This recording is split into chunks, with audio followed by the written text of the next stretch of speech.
Welcome class to this practical of design of coupling. Uh, Usually in RT menu exams, uh, design of coupling problems comes in two variants.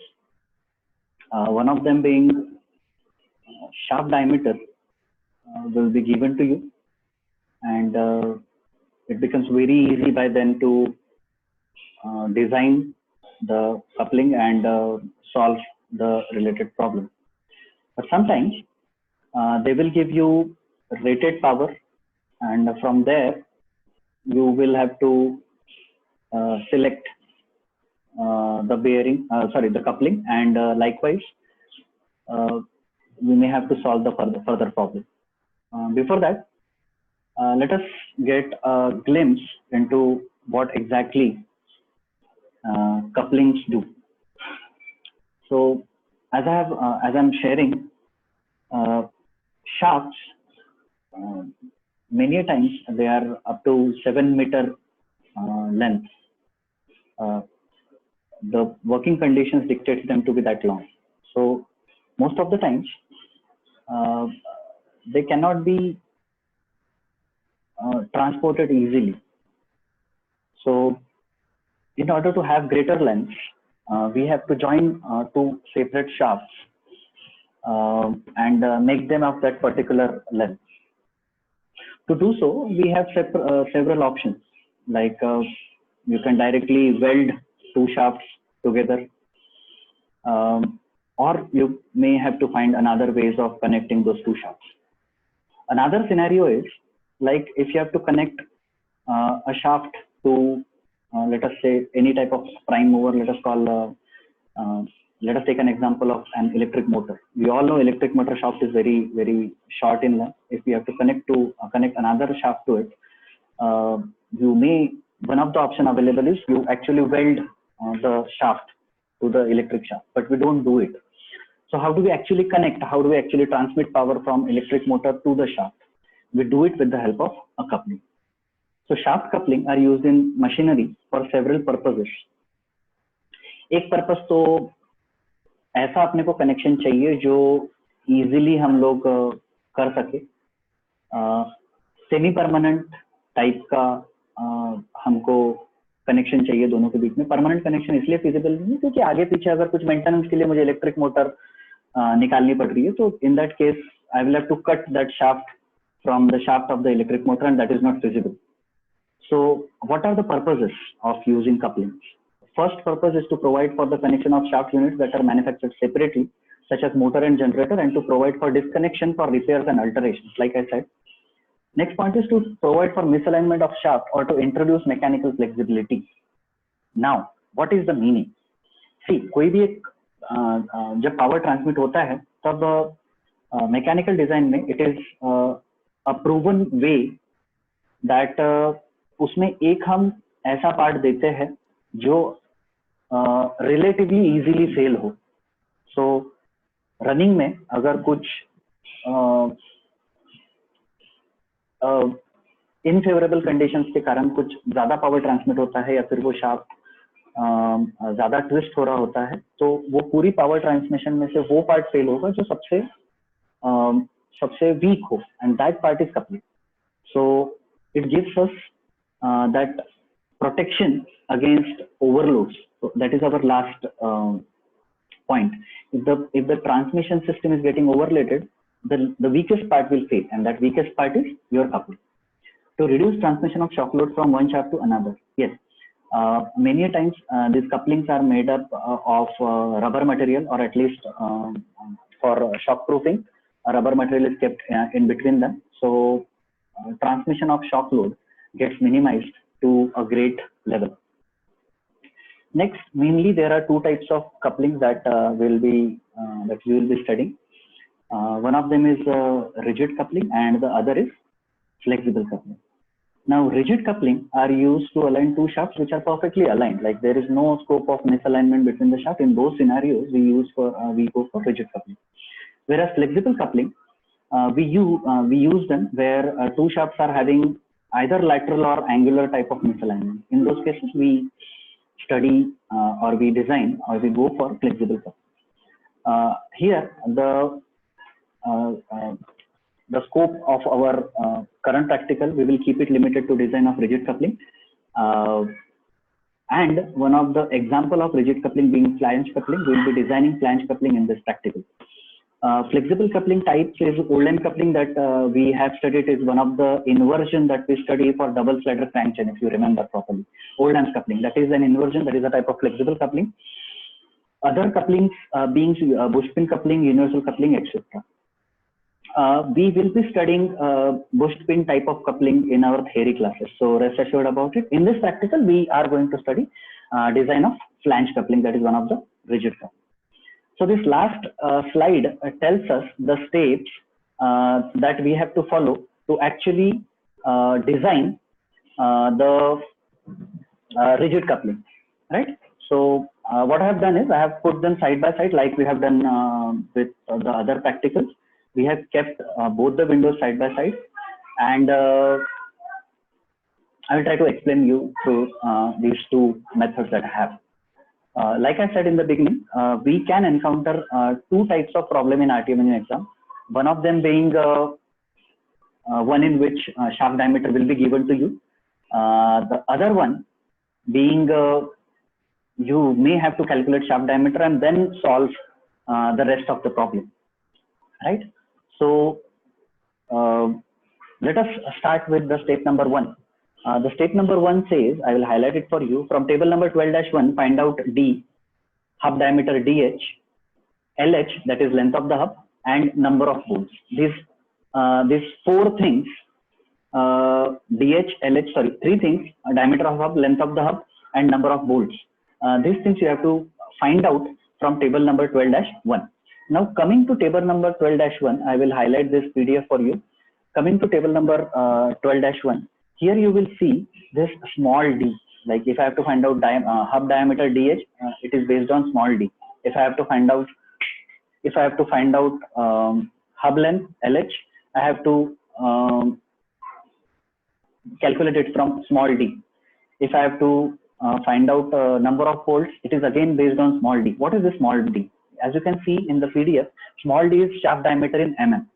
As I told, in exam, it may happen that it may be given to you or you may have to calculate it. Now, how do you calculate shaft diameter? Shaft diameter calculation can be done based on ASME code. I'm sure you all have done it. We have done it in the practical for spur gear. Secondly, we can also make use of maximum shear stress theory. There we have a formula wherein we compare shear stress, maximum shear stress with the torque that we apply. That formula is something like torque is equal to pi d cube into tau divided by 16, or pi by 16 d cube into tau. So from the shaft material, we get what is the maximum permissible shear stress. From the rated power, we get the torque values, and from there, we will be in a position to find out shaft diameter as unknown. After that, what we have to do is, we have to find out hub diameter, hub length, number of bolts from table number 12-1 as per the steps mentioned in the practical, right? From table number 16-2, we again have to find out bolt diameter. Pardon me, it should be 12-2 again. We can also find out bolt diameter. From table number 2-7, we can find out the strength of the material. Let me show that table number 2-7 to you. There is a table wherein we can select the material for flange and the bolts. Let me open the table for you.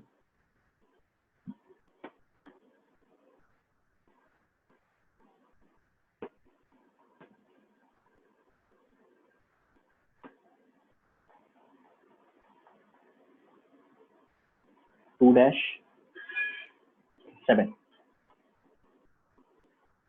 Okay, like you can see, we have material here. We have the values of SUT here. Let me make it full screen for you.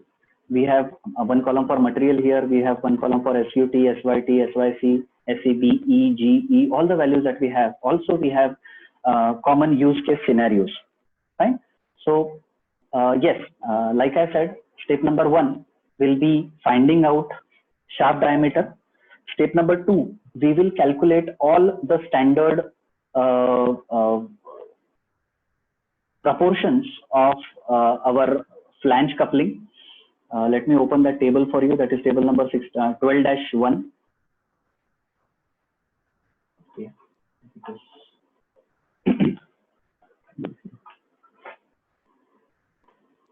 12-1.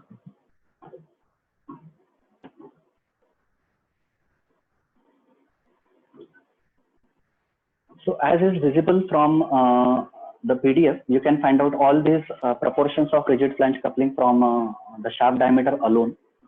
Here, rigid flange coupling, we have several subcomponents which are made up of two distinct materials. One of them being steel and the other being cast iron. Right? So components like hub, flange, these are made up of cast iron. These two components are made up of cast iron, whereas hub, key, bolts, these are made up of shaft, these are made up of steel. So individually, you have to check these components like flange, bolt, shaft for failure in shear or crushing. So from in step number 2 itself, you will get to know all the dimensions of the rigid flange coupling that you are designing. So this step number 2 will give you all the basic proportions of. So, but that does not mean that your design process ends here. You will have to cross check. You will have to cross check whether the designed dimensions suffice their purpose or not. So in step number 3, we check the design of hub. We first of all select the material for the hub, which is cast iron, any grade of cast iron that you may select. From that material, you will get the value of SOT, and from that SUT, ultimate tensile strength, and from that you can find out allowable shear stress value by dividing it by factor of safety. For cast iron materials, we keep relatively higher factor of safety. We can use factor of safety up to 6. Minimum is 4, and we can go up to 6. From there, you can check whereas the induced value of shear stress based on the torque and the diameter of the hub, and that induced value of shear stress should be less than what permissible value of shear stress that cast iron material should suffice. In step number 4, we check the key for design.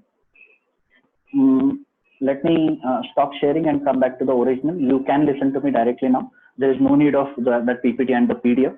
In the next step number 4, we check the design of key. We make 2 checks there. One is we check key for shear failure, as well as we check the key for crushing failure.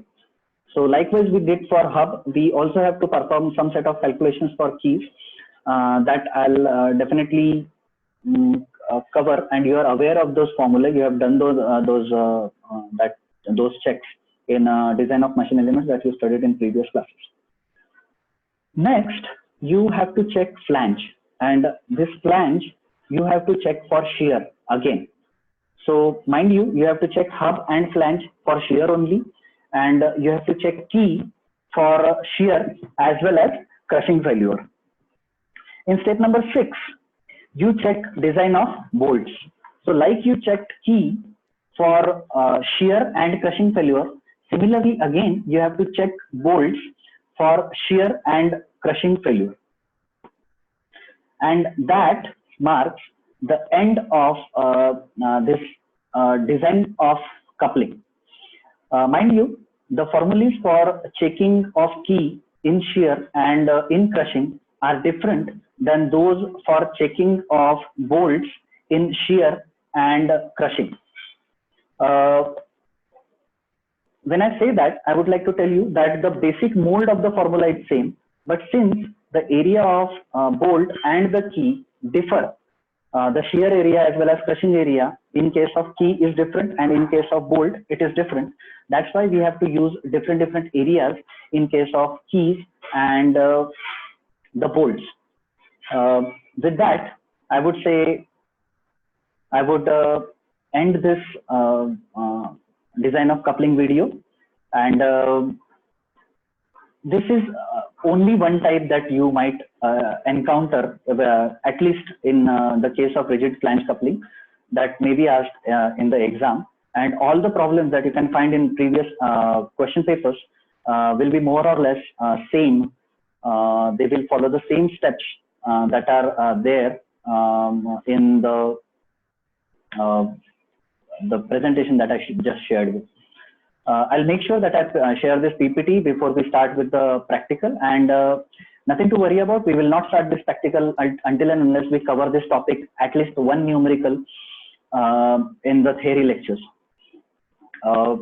This video, in this video, I basically tried to cover generalized steps that you will have to follow in solving every type of rigid coupling design problem, right? So with that, I conclude this practical. Thank you very much for patient listening. Thank you.